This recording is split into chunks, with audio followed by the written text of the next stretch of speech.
Ladies and gentlemen, let us now take a closer look at some of the potential risks and repercussions of artificial intelligence that were just outlined both by the Commissioner and by Foreign Minister Heiko Maas. It is a pleasure to introduce our first clip from a documentary that has fascinated and also shaken viewers all across the world. iHuman takes us on an eye-opening journey into a brave new world that feels like science fiction, but isn't. Artificial intelligence is simply non-biological intelligence. And intelligence itself is simply the ability to accomplish goals. I'm convinced that AI will ultimately be either the best thing ever to happen to humanity or the worst thing ever to happen.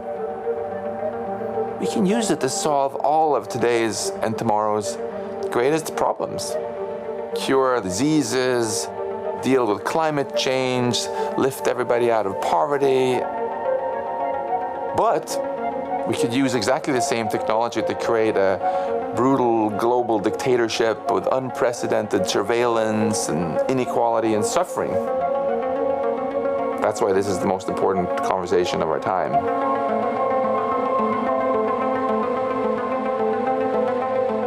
Artificial intelligence is everywhere because we now have thinking machines.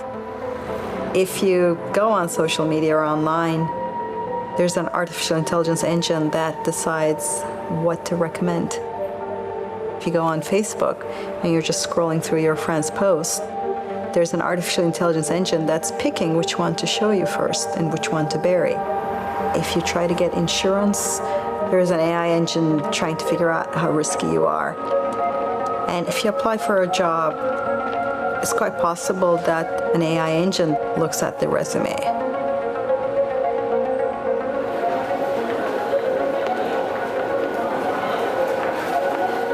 We are made of data. Every one of us is made of data. In terms of how we behave, how we talk, how we love, what we do every day. So computer scientists are developing deep learning algorithms that can learn to identify, classify, and predict patterns within massive amounts of data.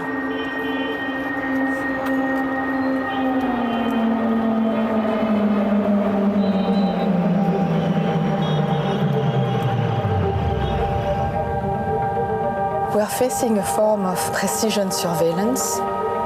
You could call it algorithmic surveillance, and it means that you cannot go unrecognized. You are always under the watch of algorithms. Almost all the AI development on the planet today is done by a handful of big technology companies or by a few large governments. If we look at what AI is mostly being developed for, I would say it's killing, spying, and brainwashing. So, I mean, we have military AI, we have a whole surveillance apparatus being built using AI by major governments, and we have an advertising industry which is oriented toward recognizing what ads to try to sell to someone. We humans have come to a fork in the road now. The AI we have today is very narrow. The holy grail of AI research ever since the beginning is to make AI that can do everything better than us. And we've basically built a god. It's going to revolutionize life as we know it. It's incredibly important to take a step back and think carefully about this. What sort of society do we want? What sort of society do we want? That will be one of our key topics today. And ladies and gentlemen, if that clip stimulated your appetite for more, rest assured that in fact we have several more clips for you in the course of the afternoon. But now, Norwegian filmmaker Tonje Schei, who directed iHuman, and co-producer Danielle Turkov are now joining us online. Turkov Wilson. She is the founder and executive director of the production company Think Film Impact Production. And they are joining us now for a short talk. And let me start, if I may, with you, Tonje. As far as I understand, you devoted almost 5 years of your life to, as you put it, getting inside the AI industry. What inspired you to do that, and what were the most interesting and perhaps disturbing things that you discovered? Well, first of all, thank you so much for having me be part of this very, very important discussion. For the last 15 years, my work has revolved around the changing relationship that we humans have to technology. And in 2014, I was working on my last film, Drone, which looks at drone warfare. And one of the things that really surprised me was to see how artificial intelligence not only is changing modern warfare, but our very lives and our society, and definitely our future, without us having a proper debate about what this really means. So that's why I set out to make iHuman. Thank you very much. And what about the discoveries that you made in the course of those 5 years of research and filming? What surprised you most? What disturbed you most? Well, in iHuman, I got to meet 80 of the leading thinkers in artificial intelligence. And one of the things that really concerns me the most is the power concentration that we now have in technology is catching up with me. But we see such a power concentration in the AI industry, where huge tech companies have more power and use more money on developing artificial intelligence than entire nations. And this to me is extremely concerning, because they are operating with hardly any transparency or accountability and hardly any international regulations. So concentration in the industry. Perhaps just one more word on the risks, because we will be looking at a number of very concrete risks in our discussions in the conference.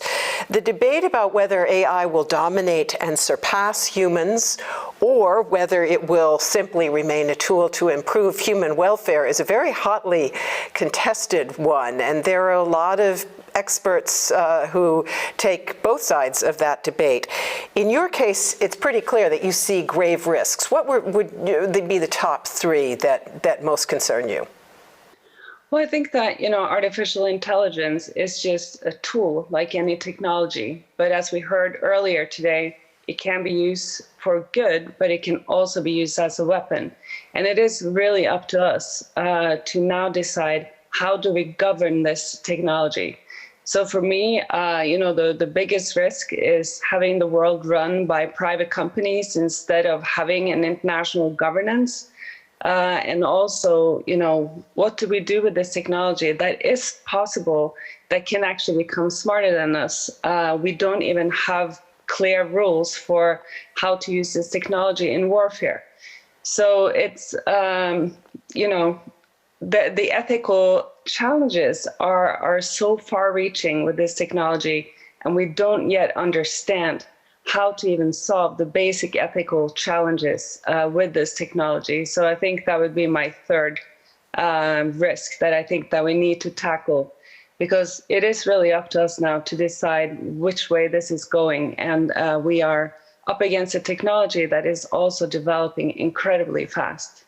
Thank you very much. Let me go to Danielle Turkov Wilson now and talk a little bit about the influence the film has had. How much awareness have you seen, Danielle, amongst audiences and people in general when it comes to those risks that Tonje just outlined for us?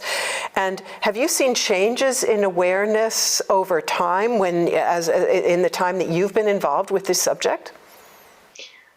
Yes, thank you so much. I also just want to echo Tonje and thank everyone for inviting us to share this, the content of this incredible film directed by Tonje, and also the journey we've taken on impact. And to pick up on what you say, Melinda, I think here I will echo His Excellency Heiko Maas, who started by saying, we cannot rely on Silicon Valley to define our freedom of speech and democratic rule of law.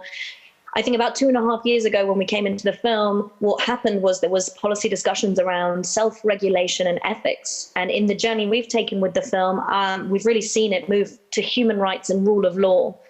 And I think that is a definite measurable outcome. You can see the way press, policy discussions globally, nationally, regionally have moved away from self-regulation and ethics to we have to define this, we have to set limits. We cannot allow something to overrule. So there's definitely been a trend in that time. And we've done that actually by bringing some of the experts first into the film arena, and that including Paul Nemitz from the European Commission, who was one of our acclaimed speakers at Cannes Film Festival.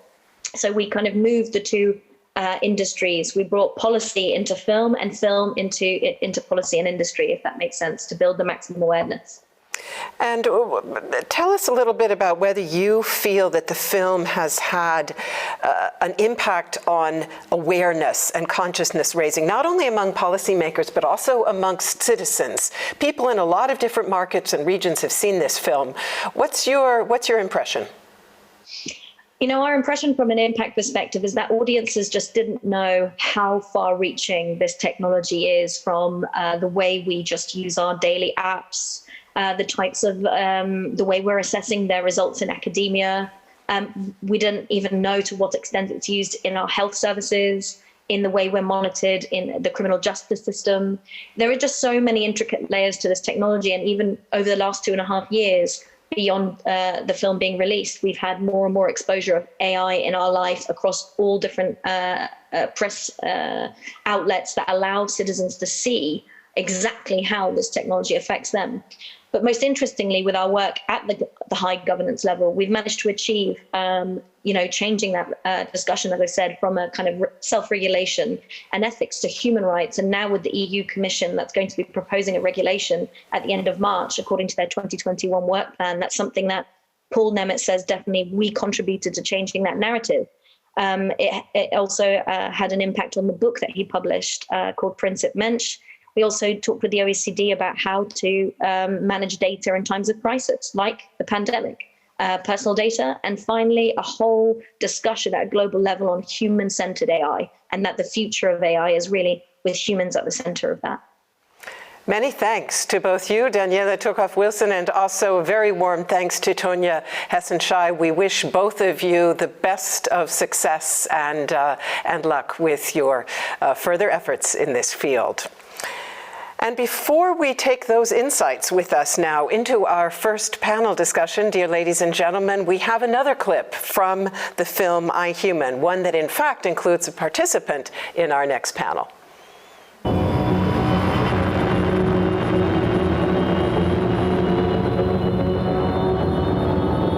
We're putting AI in charge now of ever more important decisions that affect people's lives. Old school AI used to have its intelligence programmed in by humans who understood how it worked. But today, powerful AI systems have just learned for themselves, and we have no clue really how they work, which makes it really hard to trust them.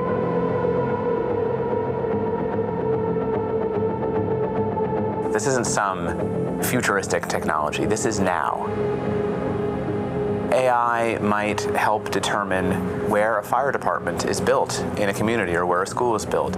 It might decide whether you get bail or whether you stay in jail. It might decide where the police are going to be. It might decide whether you're going to be under additional police scrutiny.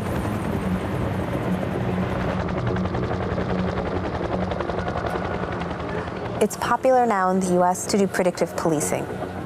So what they do is they use an algorithm to figure out where crime will be. And then they use that to tell where we should send police officers. So that's based on a measurement of crime rate. So we know that there's bias. Black people and Hispanic people are pulled over or stopped by the police officers more frequently than white people are. So we have this bias data going in. And then what happens is you use that to say, oh, here's where the cops should go. Well, the cops go to those neighborhoods, and guess what they do? They arrest people. and then it feeds back biased data into the system. And that's called a feedback loop.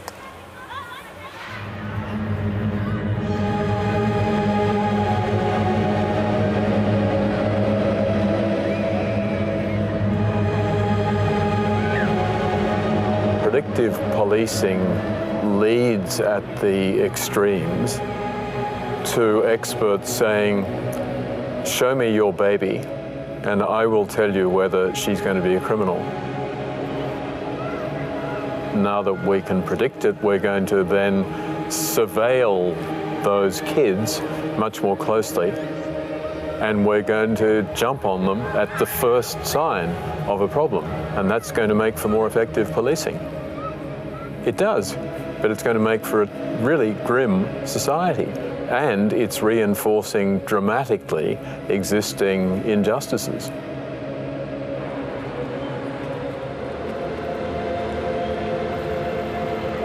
Imagine a world in which networks of CCTV cameras, drone surveillance cameras, have sophisticated face recognition technologies and are connected to other government surveillance databases. We will have the technology in place to have all of our movements comprehensively tracked and recorded. What that also means is that we will have created a surveillance time machine that will allow governments and powerful corporations to essentially hit rewind on our lives. We might not be under any suspicion now, and 5 years from now, they might want to know more about us and can then recreate granularly everything we've done, everyone we've seen, everyone we've been around over that entire period. That's an extraordinary amount of power for us to cede to anyone. And it's a world that I think has been difficult for people to imagine. But we've already built the architecture to enable that.